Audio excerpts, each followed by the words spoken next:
Assalamualaikum warahmatullahi wabarakatuh. Sesi kali ini saya akan mendiskusikan tentang Nabi Muhammad yang historis. Dan saya ingin memulai dengan pandangan seorang sarjana di Prancis pada abad ke-18 yang berargumen bahwa kelahiran Islam terjadi dalam sinaran sejarah yang terang benderang, sehingga kita mengetahui sejarah Muhammad melebihi pengetahuan kita tentang sejarah Yesus. Pandangan ini disampaikan oleh Ernest Renan, seorang sarjana yang sangat terkenal, ketika pada saat itu karya Ibnu Ishaq telah diterjemahkan ke dalam bahasa Prancis.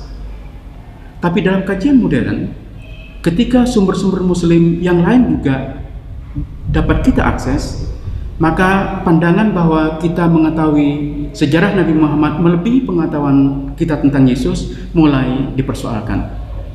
Artinya, sebagaimana kita sebenarnya tidak tahu secara pasti Yesus yang historis, kita juga tidak tahu secara pasti Muhammad yang historis.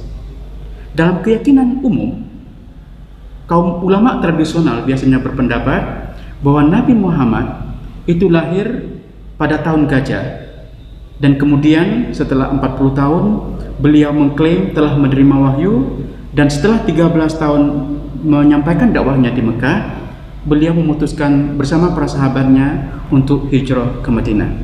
Dalam 10 tahun perjuangannya, beliau berhasil membangun masyarakat Muslim di Madinah, dan pada tahun 632 beliau wafat. Gambaran umum seperti ini tentang kelahiran Nabi, penerimaan wahyu, hijrah, dan wafatnya Nabi secara umum diterima secara luas oleh kaum Muslim. Dalam kajian-kajian modern, bahkan gambaran umum tentang kehidupan Nabi itu mulai dipersoalkan, karena banyak bukti-bukti yang menunjukkan bahwa kronologi kehidupan Nabi itu tidak sesederhana seperti yang kita duga. Saya ambil beberapa contoh untuk mendiskusikan bahwa kajian-kajian modern tentang sejarah hidup Nabi untuk mengetahui tentang Muhammad yang historis itu terjadi secara sangat dinamis. Misalnya, kapan sebenarnya Rasulullah itu lahir? Sebagian besar umat Islam meyakini bahwa beliau lahir pada tahun gajah. Tapi kapankah tahun gajah itu terjadi? Dalam kalender Masehi, kita cenderung merujuk bahwa tahun gajah itu terjadi pada 570 Masehi. Dan karena itu, ketika Rasulullah wafat pada tahun 632, kita meyakini bahwa Rasulullah itu berumur 63 tahun. Namun, dalam penemuan mutakhir di sebuah sumur di Yaman yang ditemukan adalah prasasti tertulis, disebutkan bahwa peristiwa penyerangan Abraha ke Arabia yang disebut dengan Amul Fil atau tahun gajah itu sebenarnya terjadi lebih dari 20 tahun sebelum Rasulullah lahir. Dan karena itu, gambaran tentang kelahiran Nabi Muhammad yang disebutkan dalam sumber-sumber tradisional belakangan mulai dipersoalkan. Bahkan tentang klaim Nabi Muhammad menerima wahyu pada umur 40 tahun sekarang juga mulai mendapatkan pertanyaan. Karena angka 40 memang seringkali dijadikan sebagai angka umur seseorang itu dewasa untuk menerima tanggung jawab. Orang Inggris biasa mereka menyebutkan bahwa life begins at 40, bahwa kehidupan itu bermula ketika berumur 40 tahun.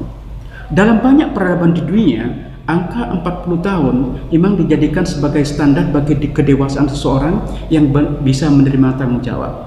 Di India, seorang raja kalau meninggal, maka anaknya tidak akan dipakaikan mahkota sebelum anak itu mencapai umur 40 tahun.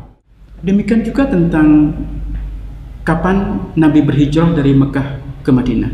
Bahkan tentang kapan Rasulullah wafat itu sekarang mulai dipersoalkan. Karena kenyataannya dalam sumber-sumber yang ditulis di luar tradisi Islam yang merefleksikan reaksi mereka terhadap kelahiran Islam itu menyebutkan bahwa Rasulullah itu kemungkinan masih hidup ketika terjadi penyerangan di Yerusalem. ada sebuah sumber yang menyebutkan bahwa penyerangan ke Yerusalem yang dilakukan oleh orang-orang Arab pada saat itu dipimpin oleh seseorang yang mereka sebut sebagai nabi. Jika kita mengikuti framework ini, kerangka yang ditulis oleh sumber-sumber non-muslim, maka ada kemungkinan sebenarnya Nabi Muhammad itu masih hidup minimal 2 tahun setelah tahun yang diyakini oleh orang Islam sebagai tahun kelahiran Nabi Muhammad.